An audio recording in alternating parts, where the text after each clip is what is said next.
Good morning, everybody. I'm Don Stewart, and welcome to another edition of Breaking News. Today is Saturday. It's the 27th day of September, 2025. And the situation with the latest hostage ceasefire plan is seemingly at a stalemate. We'll explain that at the beginning of the program.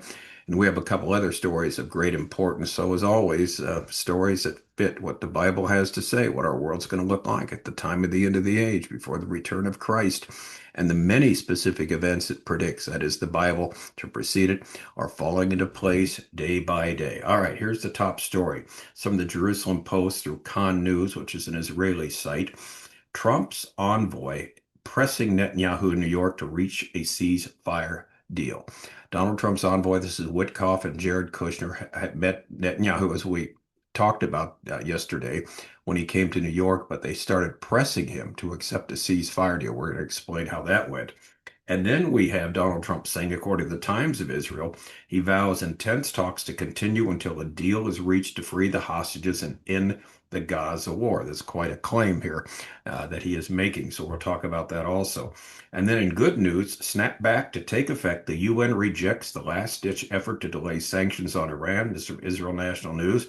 In other words, Iran is going to have the same old sanctions it had before the JCPOA, the Joint Comprehensive Plan of Action that was put together by Obama some 10 years ago in 2015.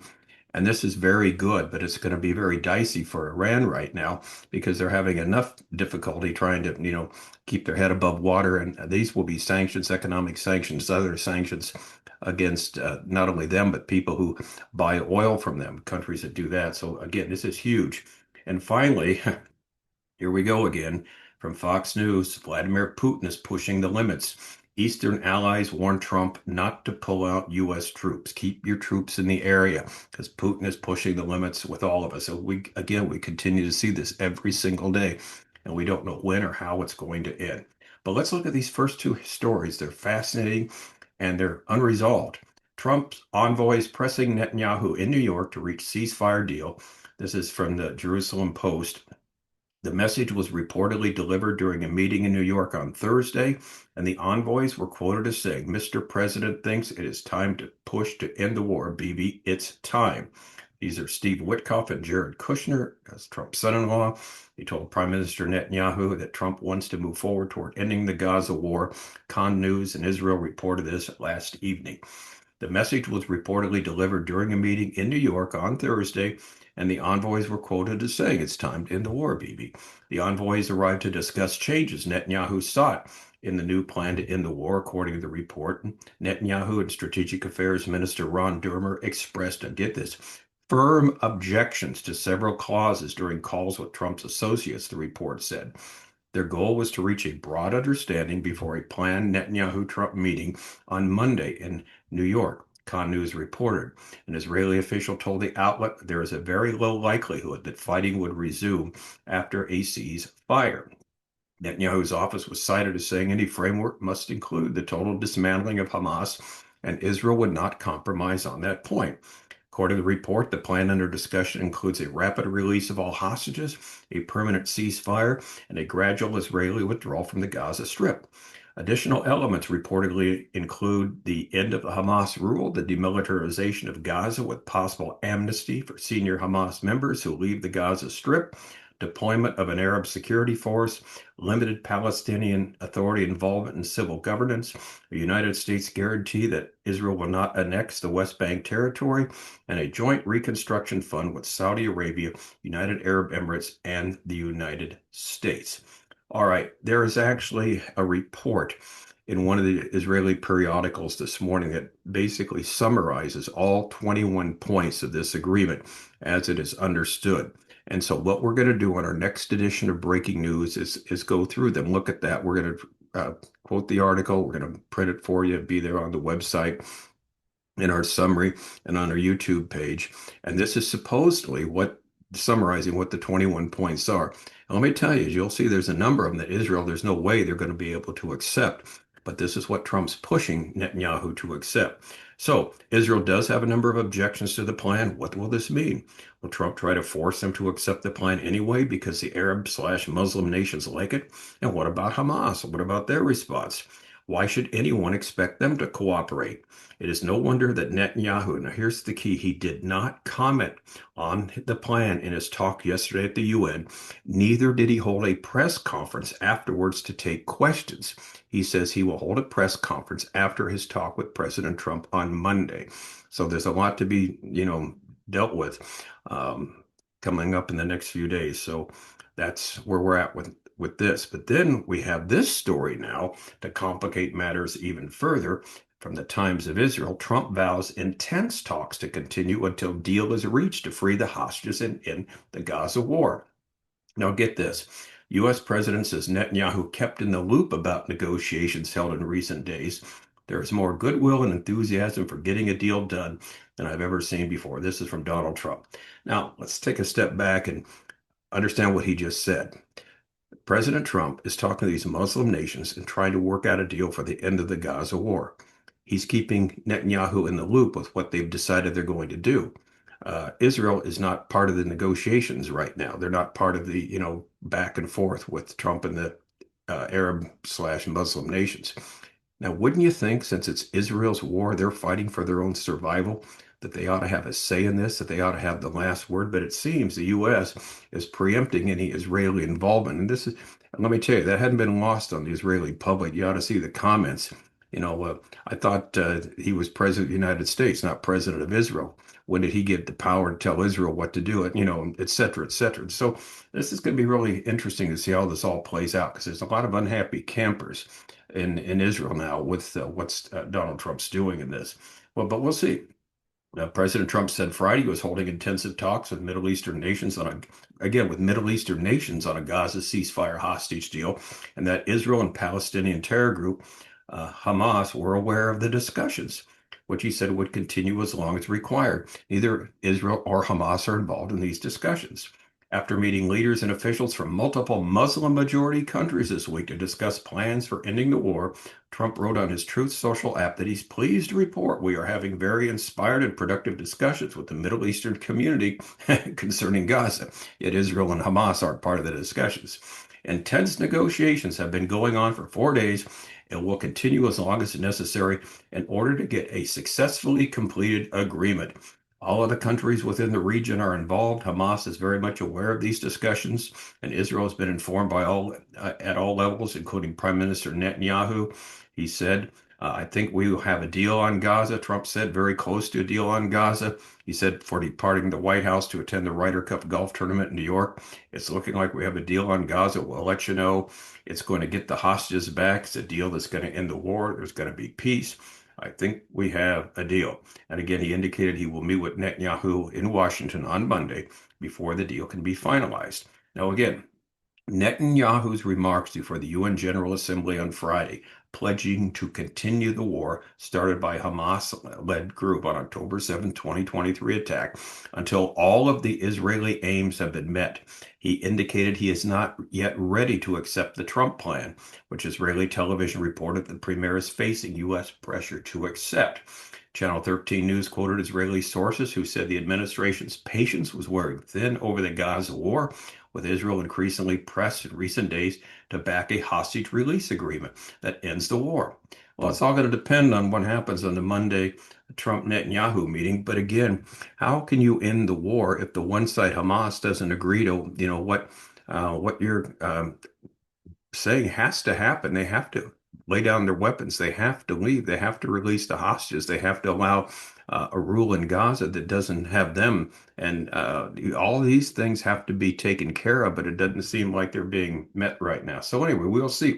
Again, we're in the big don't know time here. Now, this is a good news story here. Snapback to take effect. UN rejects last-ditch effort to delay sanctions on Iran. UN Security Council rejects resolution that would give Iran a 6-month extension before sanctions are reimposed in a decisive move on Friday. The United Nations Security Council rejected a final attempt by Russia and China, not surprising, to delay the reimposition of sanctions on Iran just 1 day before the deadline. This is from the AP, the Associated Press. The Security Council rejected a resolution presented by Russia and China that would have given Iran a 6 month extension before sanctions are reimposed. The sanctions are part of the 2015 nuclear deal snapback mechanism. They will freeze Iranian assets abroad, halt arms transactions, and penalize ballistic missile development, further straining Iran's already battered economy. The E3 nations, Britain, France, and Germany, they finally did something right, these three, triggered the snapback last month, citing Iran's failure to meet the accord's terms. Despite weeks of high-level talks, no diplomatic breakthrough was achieved. A European diplomat told the AP that the discussions did not produce any new developments, any new results. Now, the Iranian Foreign Minister Arghachi, who met with the Europeans in the lead up to the UN General Assembly, lamented the outcome. The E3 has failed to reciprocate, he posted Friday, accusing the U.S. of doubling down on its dictates. He urged the Security Council to vote for an extension to allow time and space for diplomacy. Okay, here's the bottom line. No more waiting, no extension, and there's no real hope of Iran changing their minds. So what next? Will the U.S. and Israel again attack Iran militarily as it refuses to stop enriching uranium and its missile program? Well, something is happening in the area, something big. The Department of Defense, like we said, or the Department of War is moving some things around.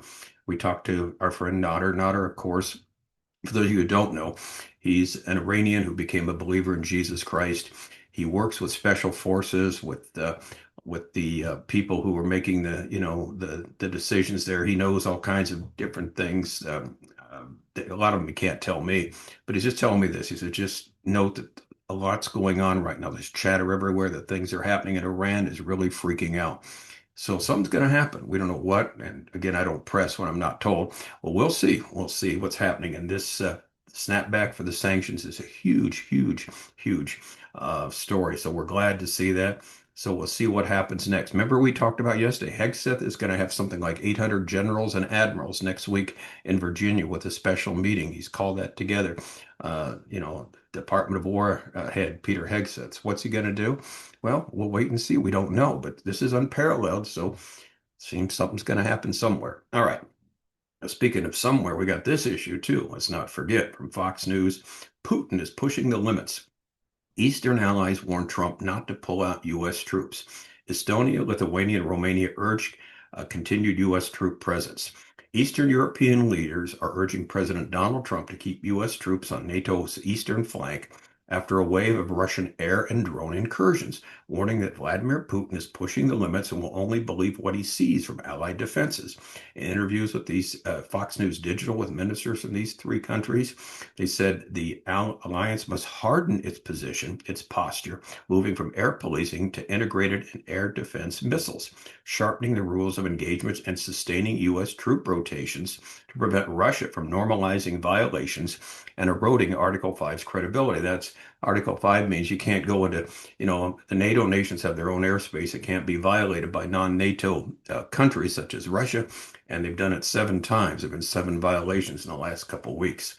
And so they're asking for tighter sanction into Europeans' energy dependence that funds Kremlin's war machine. That's a whole other story. They still buy oil from Russia, and Trump says you got to stop that, cease and desist. Now, their appeals land as Washington weighs a new national security strategy aimed at prioritizing homeland defense. Before the most recent incursions, U.S. officials had cautioned allies to prepare for a reduction of the American footprint, pressing Europe to take on a greater share of the burden. Interesting. So here we have another hot spot that could erupt into something much worse. We have documented the problem with Russia continuing to prod the NATO nations with planes and drones going into their airspace. So all in all, with these stories, all in all, what's going on right now, there's so many things undecided, and each one has huge ramifications for the future. Now, as we always emphasize here, we know how all of this is going to eventually end. The Bible tells us. However, here's what we don't know. We don't know when it will happen or how we will get there. There are so many possibilities, and nobody knows how it's going to turn out in the interim. Therefore, and here comes the key, it is of the utmost importance that we realize that where everything is headed. And we can only do this, excuse me, from a study of Scripture, 2 of our books that should help answer the questions, namely 25 signs near the end, and look up a timeline of 50 last days events. These are two books that should be very helpful to explain what's going on now, the signs of the end, and then a timeline of what's going to happen, starting with the dead in Christ rising, the rapture of the church, all the way through eternity. These two books explain this. They're free downloads from our website, Educating Our World, under the heading of Bible Prophecy. Please take advantage of them. In doing so, let me tell you, there will be no cause for either disillusionment or discouragement. You won't be disillusioned or discouraged because you see what God says is going to happen. You see the program going right according to pattern, and that should encourage us to get through this very difficult time you and I are living in. All right, so on the next edition of Breaking News, we'll go through these 21 points as they're summarized and see if it's even theoretically possible for there to be an agreement with this. I'm Don Stewart. Thank you so much for watching. Until next time, as always, may the Lord richly, richly bless.